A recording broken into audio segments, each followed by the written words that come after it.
जिन दोस्तों आज हम बात करते हैं कक्षा 10 के बारे में और इसमें हम पार्ट 2 बहुपद के बारे में आज हम बात करते हैं। तो बहुपद क्या होता है? बहुपद हमारे दो शब्दों से मिलकर बना हुआ, एक तो होता है बहु और एक होता है पद। बहु का मतलब होता है बहुत सारे, और बहुत सारे पदों को मिला देते हैं तो बहुपद बन जाता है। तो ये जो बहुपद है यहाँ पर हमारे पास में एक होता है चर पद और एक होता है अचर पद। चर पद क्या होते हैं? हमारे जितने भी ABCD के शब्द है हमारे पास में ABCD XYZ तक सारे के सारे हमारे चर पद कहलाते हैं। इनको इंग्लिश में हम वेरिएबल बोल देते हैं। और अचर पद कितने क्या होंगे हमारे पास में? अचर पद होंगे 1 2 3 4 5 6 7 8 9 10। ये गिनती होगी, जितने सारे के सारे हमारे अचर पद होंगे इनको हम कांस्टेंट टर्म बोल देते हैं। तो बहुपद क्या होता है? हमारा जो चर पद और अचर पद को मिला के हम लिख देते हैं वही हमारा क्या हो जाएगा? बहुपद हो जाएगा। अब आपको याद रखना है कि पद कितने हैं, कैसे पता करेंगे हम? तो आपको एक चीज ये याद रखनी है कि अगर आप देखो 2x लिखते हो तो 2x में कितना पद है? सिर्फ एक ही पद है। और अगर आप लिखते हो कि 2x प्लस 5 लिखते हो तो यहाँ पर कितने पद है? 2 पद है। तो यहाँ पर आप देख सकते हो एक पद ये लिखा हुआ है, एक पद ये लिखा हुआ है, दोनों के बीच में प्लस का चिन्ह लग रहा है। तो आपको ये याद रखना है कि प्लस का चिन्ह और माइनस का चिन्ह से आपको याद रखना है कि पद कितने होंगे। अगर किसी भी दो चीज के बीच में अगर प्लस या माइनस का लग रहा है तो वो दोनों अलग अलग पद में काउंट होंगे। जैसे कि मान लो 2x माइनस 5 है और मान लो या माइनस वाई और कर देता हूं तो कितने पद हो गए? यहाँ पर 1 2 3 पद लिखे हुए हैं। तो इस तरीके से आपको याद रखना है कि 3 पद टोटल हमारे पास में होते हैं। अब एक चीज आप देखो कि यहाँ पर कुछ डेफिनेशन है जो कि आपको याद रखनी है, ये इंपॉर्टेंट डेफिनेशन है। यहाँ पर देखो चर पद की अधिकतम घात ही बहुपद की घात होगी या डिग्री होगी कहलाती है।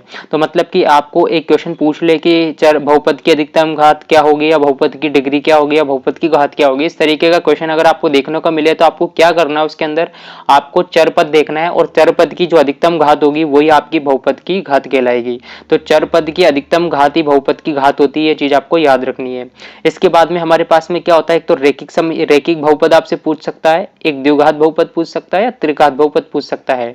अगर आपको ये नहीं भी पूछे तो आपको ये चीज पता होनी चाहिए कि रैखिक बहुपद कौन सा होता है, द्विघात बहुपद कौन सा होता है, त्रिघात बहुपद कौन सा होता है।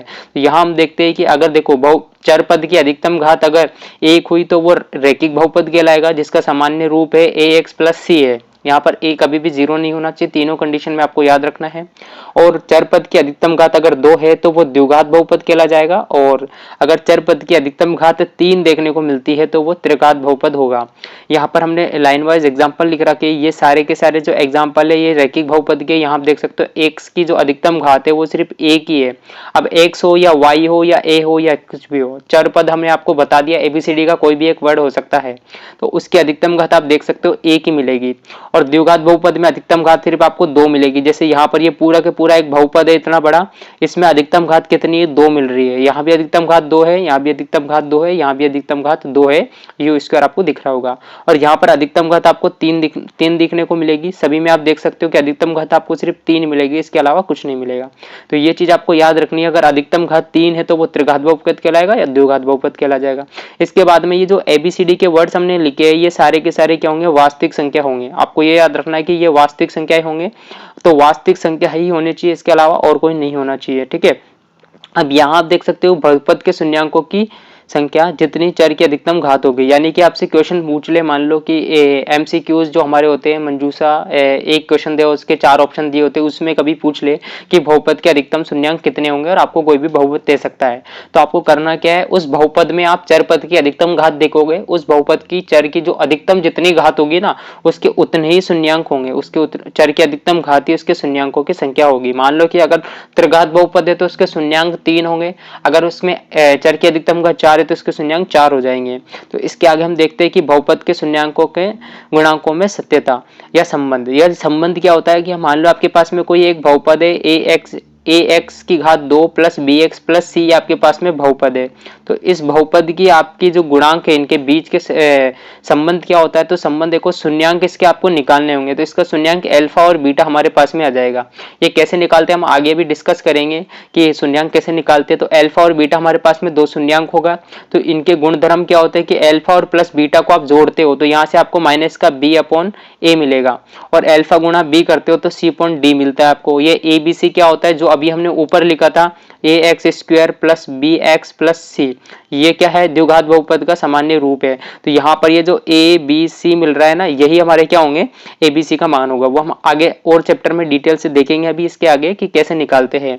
अब इसके अलावा ये वाला जो यहाँ पर दे रखा है, ये आपके परीक्षा की दृष्टि से नहीं है, ये आपके एग्जाम में नहीं पूछा जाएगा। आपके एग्जाम में सिर्फ ये पूछा जाएगा, इसका एक ही क्वेश्चन आपके एक्सरसाइज में दे रखा है जो कि आपको सोल्व करा देंगे। तो यहाँ पर आप देख सकते हो कि यहाँ पर जो है अधिकतम घात 3 आपको देखने को मिल रही थी, उसके 3 शून्यांक होंगे, अल्फा बीटा और गामा 3 शून्यांक होंगे।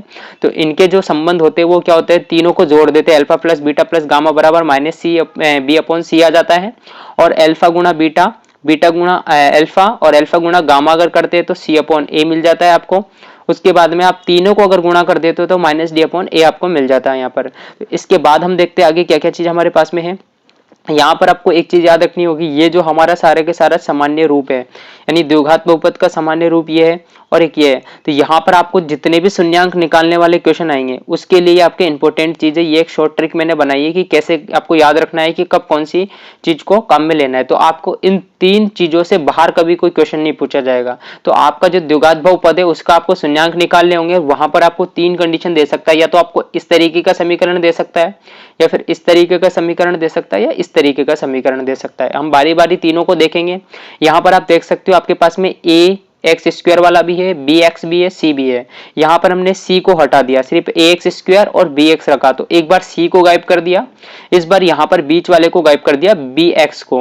ये नहीं कि आप ए स्क्वायर को ही गायब कर दो, एक स्क्वायर ए स्क्वायर को गायब करोगे तो बी एक्स प्लस सी बन जाएगा, जबकि द्विघात बहुपद तो बना ही नहीं है। द्विघात बहुपद नहीं बना तो इसके शून्यांक हम नहीं निकालेंगे, इसका शून्यांक एक ही होगा जो कि सिंपल इसको बराबर 0 करके निकाल देंगे। लेकिन हमें द्विघात बहुपद के लिए पूछेगा तो हम यहाँ पर ये देखेंगे कि यहाँ पर जो ये एक्स स्क्वायर है, यहाँ पर ये हमें कभी भी गायब करके नहीं देगा। तो इसके आगे हम देखते हैं। अब यहां से आप देखोगे अगला,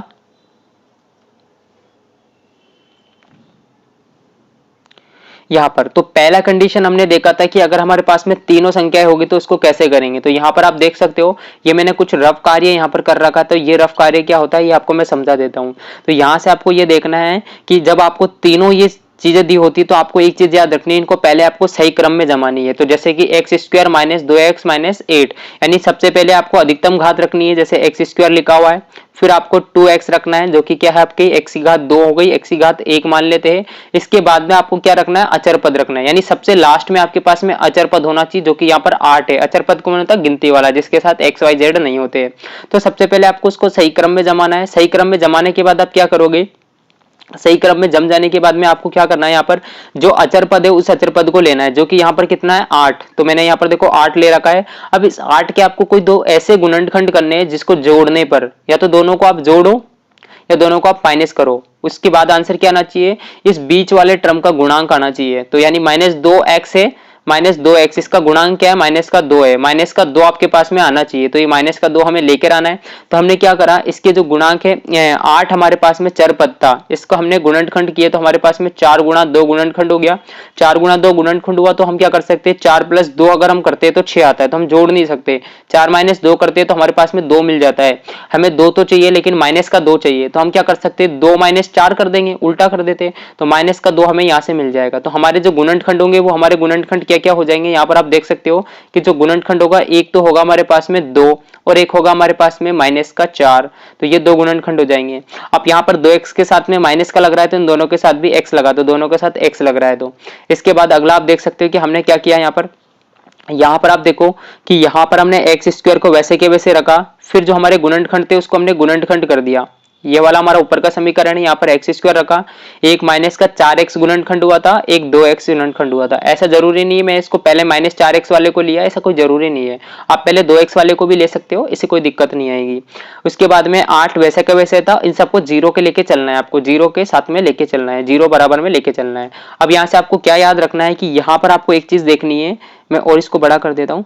तो यहाँ पर आपको ये चीज याद रखनी है कि जो आपके गुणनखंड आए उन दोनों गुणनखंड में आपको क्या करना है, यहाँ से आप देखो क्या चीज आपके पास में कॉमन आ रही है, तो मैं देख सकता हूँ कि एक्स स्क्वायर और 4 में से x कॉमन आ रहा है, तो मैंने x को कॉमन ले लिया, मतलब बाहर ले लिया। जिसको कॉमन ले रहे हो उसका भाग दे दो। तो एक्स स्क्वायर से मैं x को बाहर ले रहा हूँ तो x का भाग दे दूंगा, तो यहाँ से x से x कट जाएगा तो एक ही x बचेगा। और 4x में से मैं x को बाहर ले रहा हूँ तो x से x कट जाएगा, 4 बचेगा। और माइनस का 4 बचेगा, तो माइनस का 4 यहाँ पर लिखा हुआ है। तो माइनस का 4 यहाँ पर लिखा हुआ है, तो हम इसको यहाँ ही लिख देते हैं। सही, एक मिनट दोस्तों।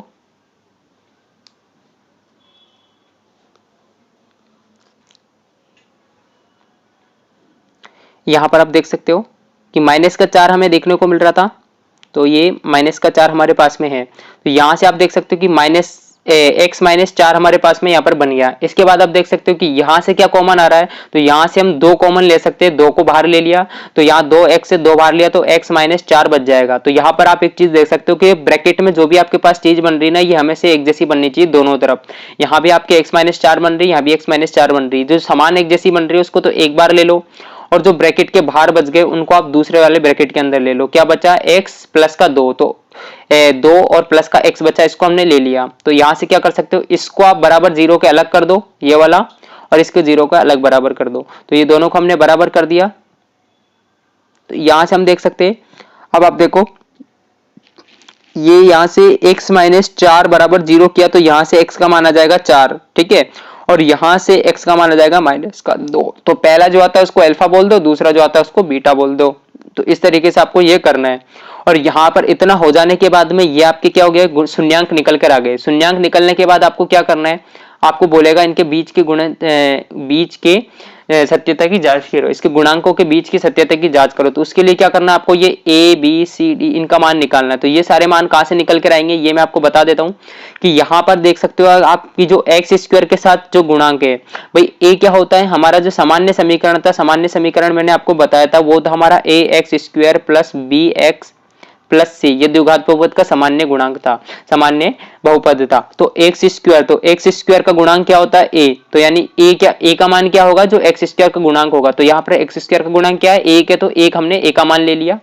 और b के साथ, x के साथ में जो होता है वो b का मान होता है। तो x के साथ में क्या है, -2, तो -2 b का मान हो गया। और जो कांस्टेंट टर्म बच जाता है, मतलब कि जो अचर पद बच जाता है, वो c का मान हो जाता है, जो कि -8 है। तो इसके बाद आप क्या करोगे, यह सब देख सकते हो। हमने देखो गुणांकों की सत्यता की जांच के लिए हमने देखा था कि क्या होता था, अल्फा प्लस बीटा क्या होता था, -b/c होता था। अल्फा का मान 4 आया, अभी हमने यहाँ पर निकाला, अल्फा का मान हमारे पास में 4 निकल कर आता है, ये रहा, ठीक है। और बीटा का मान -2 निकल कर आया था। तो अल्फा का मान हमने यहाँ पर 4 रख दिया, प्लस क्वेश्चन के अंदर था, और बीटा का मान कितना रखा, -2 रख दिया। और यहाँ पर माइनस पहले से था ये वाला, और ये -2 हमने कहां से रखा, बी का मान रख दिया ये वाला। और एक हमारा ए का मान, 8 जो यहाँ पर ए लिखना था, वो 8 आपके यहाँ पर इसका मान था, ठीक है। एक, सॉरी, ए का मान जो एक था वो हमने एक यहाँ पर रख दिया। इसके बाद यहाँ पर देख सकते हो, इसको सॉल्व करोगे 2 आएगा, इसको सॉल्व करो 2 आएगा। मतलब आपके पास में यहाँ पर हमेशा ये कंडीशन बनेगी, दोनों तरफ सेम चीज आएगी। अगर दोनों तरफ सेम चीज नहीं आ रही तो मतलब गलती कहीं ना कहीं आपने कर दी है। इसके बाद यहाँ पर देखो, अल्फा गुणा बीटा बराबर c/a करना था, तो यहाँ पर अल्फा रख लिया और बीटा रख लिया और इसको सॉल्व कर दिया। -8 हमने रखा और ए का मान रख दिया 1, और ये दोनों तरफ -8 आ गया। तो यानी सत्यता की जांच हमारी हो चुकी है। मतलब कि यहाँ पर ये सत्य तो था कि ये बराबर आना था, बस हमको दिखाना था कि किस तरीके से आने वाला है। तो अगर आपके ये चीज बराबर नहीं आती दोनों तरफ, यहाँ पर जितना बन रहा है वैसे यहाँ पर भी बनना चाहिए। मतलब कि यहाँ पर 2 आ रहा है तो यहाँ भी 2 बनना चाहिए, यहाँ पर -8 है तो -8 बन रहा है ना, दोनों तरफ सेम चीज आएगी। मतलब कि यहाँ पर जो आ रहा है वही चीज इधर आनी चाहिए दोनों तरफ, ठीक है। तो यहाँ पर आपने सत्यता की जांच करी। इसी प्रकार से आप क्या कर सकते हो, सारे के सारे आपको सॉल्व करने हैं। तो ये पहला क्वेश्चन हमारा हो गया। अब इस कंडीशन में हमारे पास में क्या दे रखा है, यहाँ पर हमारे पास में जो सी वाला टर्म होता है, मतलब जो कांस्टेंट टर्म होता है, अचर पद, उसको गायब कर रखा है। तो अचर पद गायब करेगा तो सिंपल सा है, कुछ नहीं करना आपको। जो आपको बहुपद दे रखा है उसको पूरे को बराबर 0 कर दो, और उसमें से आप कॉमन ले लो, जो डायरेक्ट उभयनिष्ठ आ रहा है, कॉमन आ रहा है, उसको ले लो। तो हमने यहाँ से देखो 4u कॉमन ले लिया, तो यहाँ से 4u में से 4 तो बाहर चला गया और 1u बाहर चला गया, तो 1u बचेगा।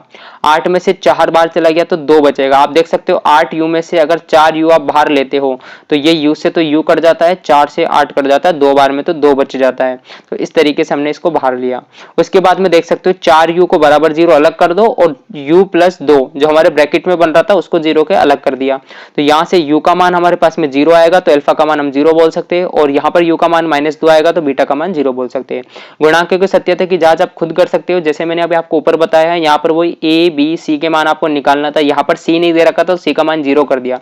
जिसका भी मान आपको नहीं दे रखा है उसका मान आप 0 कर दो, और इसके अलावा सारे मान आपको बहुपद से मिल जाएंगे। फिर अल्फा प्लस बीटा आपको रखना है, सारे मान रखने बराबर आ जाएगा। सेम यहाँ पर आपको करना है, उसके मान रखने और सॉल्व करना है। ठीक है, आई ऑफ आप ये कर सकते हो और आप कर लोगे इनको। ठीक है, इसके बाद में तीसरी वाली कंडीशन में क्या हो सकता है हमारे पास में कि हमें देखो एक बार हमें जो अचर पद था उसको नहीं दिया था, अब हमें bx वाला पद नहीं देगा। तो bx वाला पद हमें यहाँ पर नहीं दिया हुआ है, तो इसके लिए आप क्या करोगे, आपको सिंपली डायरेक्ट ही इसको क्या करना है, 0 के बराबर करना है इसको भी। अब यहाँ से आप क्या करोगे, 15 माइनस का इसको 0 के उधर भेजना है तो प्लस का 15 हो जाएगा, और यहाँ पर ये t के साथ क्या स्क्वायर है। तो आपको याद रखना है जब भी रूट जो स्क्वायर होता है वो इधर आता है तो वो रूट में बदल जाता है हमारे पास में।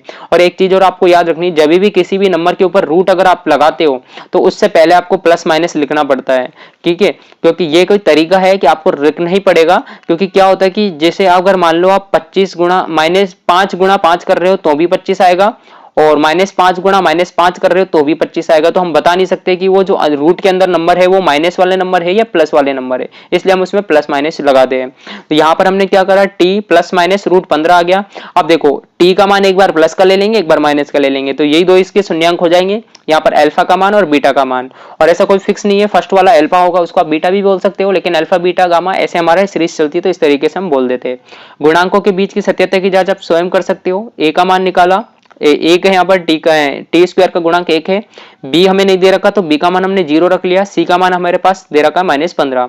मान रखने हैं, सॉल्व करना है, आप खुद करके देखना, नहीं होता तो आप मुझे बता देना। इसके बाद में आप देखो एक चीज आपको याद रखनी, देखो यहाँ पर √15 और √15 को गुणा करा तो 15 आ गया। तो ये कंसेप्ट कभी कभी बच्चों को दिक्कत करता है कि रूट वाले नंबर कैसे गुणा होते हैं, तो उसके लिए मैंने आपके लिए छोटी सी चीज बनाई, रूट वाले नंबर को आप कैसे गुणा करोगे। तो जैसे √2 और √2 गुणा करना है तो 2 है, तो 2 लिखना है आपको। सिंपली आपके रूट के अंदर कोई भी नंबर हो तो वैसे का वैसे लिखना है। अगर मान लो √3 गुणा √3 अगर आप करते हो तो आपको डायरेक्ट 3 लिखना है, 3 आंसर आएगा।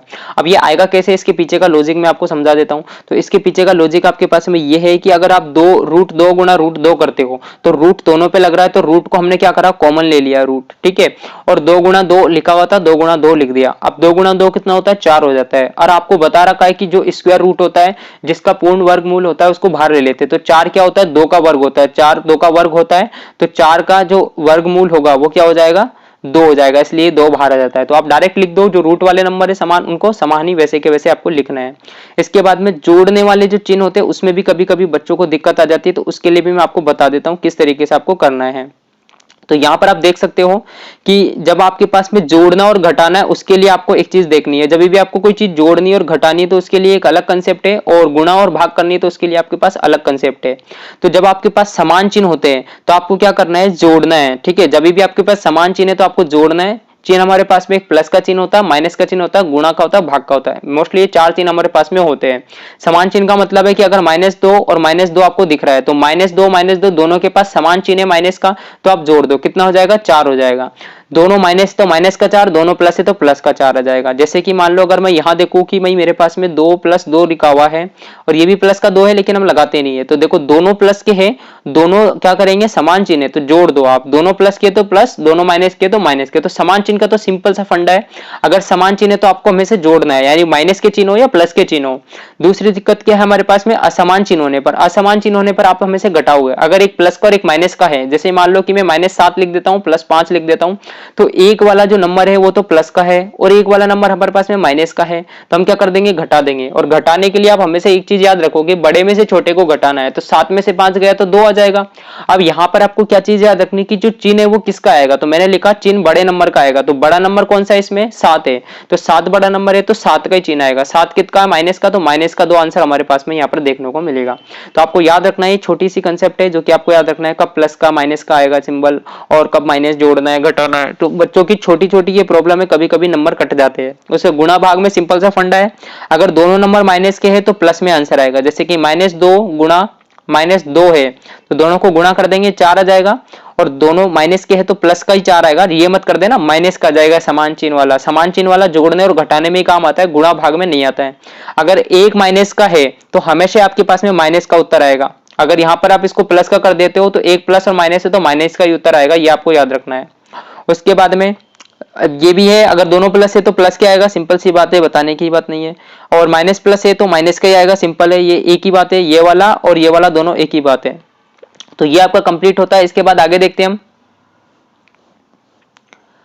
आगे हमारे पास में आता है ल्यूक्लिड्स विभाजन एल्गोरिथम वाला ही कुछ फॉर्मूला है जो कि हम देखते हैं। तो यहाँ पर आप देख सकते हो कि विभाजन एल्गोरिथम क्या है। पार्ट एक हमने देखा था, पार्ट एक में था ये कि a बराबर बी क्यू प्लस आर था और ये इसका फॉर्मेशन था कि इससे ये बाहर नहीं होना चाहिए आर का मान। तो यहाँ पर क्या होता है कि इस तरीके से आप भाग देते तो आपके पास में ये पूरा के पूरा फॉर्मेट बनता है। इसको बहुपद में कैसे काम में लिया, जो हमारे बीच में होता है a उसको हमने px बोल दिया और जो इससे भाग देते हैं उसको हम gx बोलेंगे और जो हमारे पास में भागफल आएगा उसको qx बोल देंगे, जिसको हम क्वोशंट बोलते हैं इंग्लिश में, और इसको रिमाइंडर बोलते हैं इसलिए इसको rx बोल देते हैं। इसका पूरा के पूरा फॉर्मेशन आपको साइड में लिखा हुआ है, ये चीज आपको याद रखनी है। कभी भी आपके पास में होता है px बराबर gx गुणा qx प्लस r होता है, यानी आपको याद रखना है कि px का जो मान होगा वो qx गुणा gx प्लस rx होगा। तो ये आपके कुछ क्वेश्चंस में भी काम आएगी जो आगे हम बात करने वाले हैं। तो यहाँ से आगे देख सकते हो, एक एग्जांपल लेता हूँ, उसके माध्यम से आपको पूरी की पूरी एक्सरसाइज सोल्व कराता हूँ। यहाँ से आप देख सकते हो कि px से px के बाद में आप देखोगे कि x घात 3 minus 3x square plus 5x minus 3, और यहाँ पर ये px आपको दे रखा है और gx आपको साइड में दे रखा है, x की घात 2 माइनस 2 दे रखा है। तो आपको करना क्या है, इस तरीके के भाग विधि आपको करनी है। आपके पहला ही प्रश्न है प्रश्नावली 2.2 में, और दूसरा भी है, तीसरा भी है, सारे आपको इसी भाग विधि से करने हैं और भाग ही देना आपको इनडायरेक्टली, है ना। एक तो डायरेक्टली आपको बोल देता है भाग दीजिए, दूसरा आपको घुमा फिरा कर क्वेश्चन को थोड़ा सा आपको चेंजिंग करके दे देगा और इसमें आपको भाग ही करना है इनडायरेक्टली। तो देखते हैं भाग देने की विधि क्या होती है, क्या तरीका होता है हमारे पास में। आपको कुछ नहीं करना, सबसे पहले एक चीज आपको याद रखनी है, जो आपको px दे रखा, px का आपको क्या करोगे, सही क्रम में जमाओगे और gx को भी आप सही क्रम में जमाओगे। सही क्रम कौन सा होता है, मैंने अभी आपको बताया था कि सबसे पहले अधिकतम घात होनी चाहिए, फिर उससे कम घात होनी चाहिए, फिर उससे कम घात, और सबसे लास्ट में हमारे पास में अचर पद होना चाहिए। तो यहाँ पर सेम वही चीज हमें देखने को मिल रही है, सबसे अधिकतम घात, उससे कम घात, और फिर हमारे पास में चर पद देखने को मिल रहा है। तो आपको क्या करना है, px को अंदर रखना है, px को अंदर रखा, gx को बाहर रखना है। अब आपको क्या करना है, px का पहला पद लेना है, क्या है, x की घात 3 है तो x की घात 3 ले लिया, और gx का भी पहला पद लेना है, यानी पहले पद में पहले पद का भाग देना है। पहले तो यहाँ 3x लिया और x स्क्वायर लिया, इसमें भाग दिया तो हमारे पास में जो आंसर आया वो x आया। तो जो x आपके पास में निकल कर आता है उस x को आप क्या करोगे, भागफल में लिख दोगे। भागफल में कहां पर, यहाँ ऊपर आपको लिखना है, तो x लिख दिया। इसके बाद में दूसरा स्टेप क्या होगा, जो हमारे पास में gx है, इस gx से इस जो qx में आंसर आया उससे गुणा करना है। तो gx क्या है, x की घात 2 माइनस 2 है, और इसको किससे गुणा करना है, x से, जो भी हमारे पास यहाँ पर पहले आया था आंसर। तो इसको पूरा गुणा करते हैं तो x की घात 3 माइनस 2x मिलता है हमें। तो x की घात 3, तो x की घात 3 वाला जो अभी टर्म आपको दिख रहा है उसी के नीचे लिख दो। तो x की घात 3 वाला टर्म यहाँ पर है, इसी के नीचे हमने x की घात 3 लिख दिया। माइनस 2x वाला टर्म हमें कहाँ दिख रहा है, ये रहा 5x दिख रहा है, इसी के नीचे हम लिख देंगे माइनस का 2x। ये पहला स्टेप था आपके पास में, सॉरी दूसरा स्टेप था। पहला था पहले पद में पहले पद का भाग देना है, दूसरा आपको ये करना है गुणा करना है। तीसरी स्टेप आपको क्या करनी है, इनके चिन्ह चेंज करने हैं। जो हमारे पास में यहाँ पर उत्तर आया इसका चिन्ह चेंज करके आपको लिखना है। तो x की घात 3 प्लस का आया था तो उसको हमने माइनस का कर दिया, ये रहा, ठीक है। ये भी प्लस का, ये माइनस का आया था, इसको हमने प्लस का कर दिया। इसके बाद में आप इसको सोल्व कर दो तो पहला पद हमेशा आपका कटेगा, तो आपको कटना ही चाहिए। ये अगर नहीं कट रहा है तो आप इसको दोबारा से करोगे, ये आपका पहला पद हमेशा ही कटेगा जो कि आपको काटना है। उसके बाद में माइनस का 3x वाला कोई पद नहीं है तो उसको हमने एज इट इज ऊपर से नीचे उतार लिया। इसके बाद में इसको हम सॉल्व करते हैं तो 5x प्लस का और ये 2x जो था माइनस का था इसको हमने प्लस का बना दिया, तो इसको जोड़ देंगे तो प्लस का 7x बन जाएगा। माइनस का 3x वैसे का वैसे ही हमें लिखना है नीचे के नीचे। यहां तक तो हमारा पूरा के पूरा काम कंप्लीट हो चुका है। अब आपको करना क्या, अगर इतना समझ आ गया तो बाकी का आप खुद कर सकते हो, मैं कुछ नहीं करूंगा। जितना काम मैंने शुरू से स्टार्ट किया था वही सेम काम मैं वापस से करूंगा। वापस से इसका पहला पद और इसका पहला पद लूंगा और भाग दूंगा, और भाग देने के बाद जो उत्तर आएगा उसको यहाँ पर लिखूंगा, और जो उत्तर आएगा उसको इससे गुणा करूंगा और इसके नीचे लिख दूंगा। तो देखो कैसे करते हैं। देखो पहला पद यहाँ पर क्या आया मेरे पास में माइनस का 3x² आया, मैंने माइनस का 3x² ले लिया। इसका पहला पद है x², तो x² लिखा, x² से x² कटेगा, माइनस का 3x हमें मिल जाएगा। माइनस का 3x हमने यहाँ पर qx में लिख दिया, ठीक है। qx में लिखने के बाद इसको हमने इससे गुणा किया gx से, gx से गुणा करने के बाद में हमारे पास में माइनस का 3x² बना और प्लस का 6 बन जाएगा हमारे पास में। ये माइनस का 2 है और माइनस का 3 है। देखो माइनस का 2 गुणा माइनस का 3, मैंने बताया था माइनस माइनस होता तो प्लस में आंसर आता है, तो प्लस का 6x आ जाएगा, प्लस का 6 आ जाएगा, तो 6 आ गया। अब यहाँ पर आपको क्या करना है, इनका चिन्ह चेंज करना है। तो माइनस का 3x² आया तो उसको आपको प्लस का करना था, तो हमने प्लस का कर दिया, इसको भी हमने माइनस का कर दिया जो प्लस का था।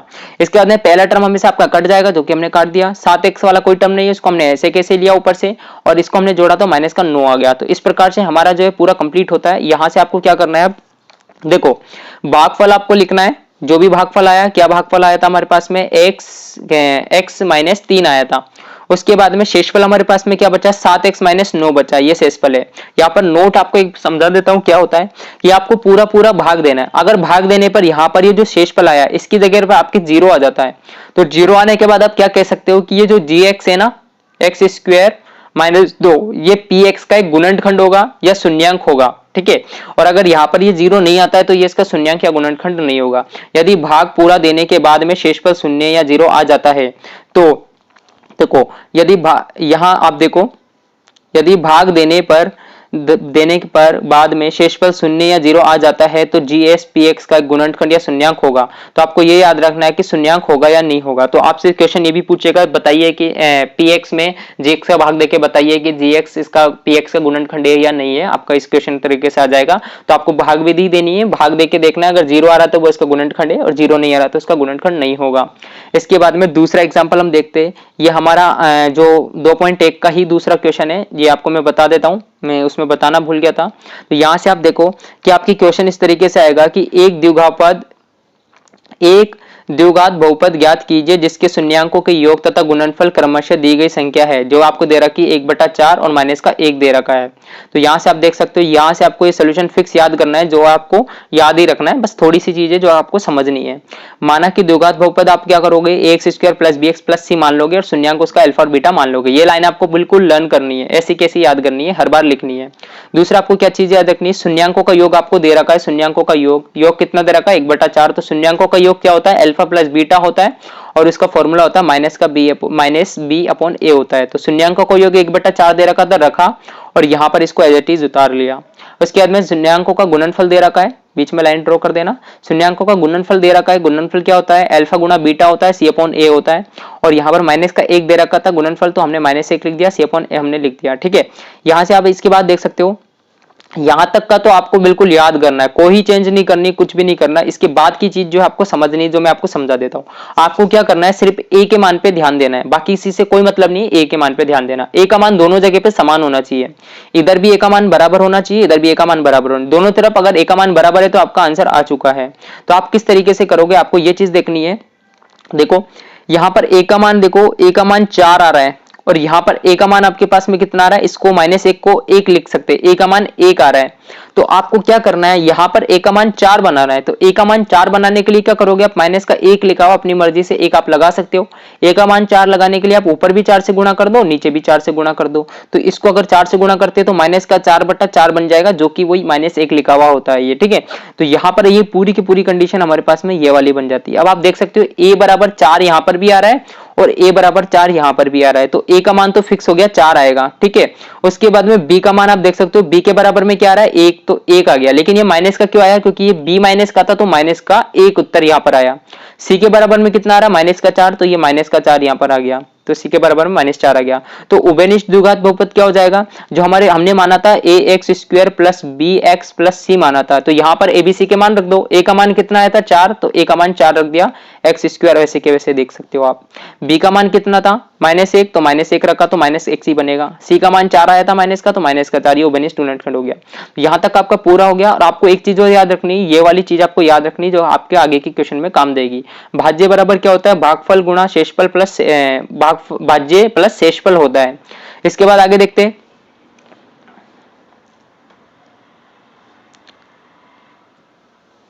हाँ, तो यहाँ पर आप देख सकते हो कि ये जो पूरा के पूरा कंसेप्ट था आपका पूरा के पूरा, इससे बाहर कोई भी क्वेश्चन नहीं जाएगा, ये आपके सारे का सारा समझने वाला पार्ट हो चुका है। इसके बाद हम एक्सरसाइज के क्वेश्चन आपको करा देते हैं। एक्सरसाइज के प्रश्न आपको मैं बताता हूँ। पहली एक्सरसाइज है 2.1। तो 2.1 के अंदर आपसे क्या बात कर रहा है कि किसी भी बहुपद px के लिए y बराबर px का ग्राफ नीचे दिया गया है और प्रत्येक स्थिति में px से शून्यांकों की संख्या ज्ञात कीजिए। शून्यांकों की संख्या ज्ञात करनी है आपको। y बराबर px दे रखा है तो आपको ये देखना है कि ये आपको जहां पर भी x है यानी y के लिए आपको ग्राफ दे रखा है तो आपको देखना है कि x पे कितनी बार कट कर रहा है। तो ये जो लाइन दिख रही है आपको, ये वाली लाइन आपको देखनी है, ठीक है। इस वाली लाइन को आपको देखना है, ये लाइन आपको देखनी है और ये लाइन x को जितनी भी जगह कट कर रही है उसके शून्यांक कितने ही हो जाएंगे, ठीक है।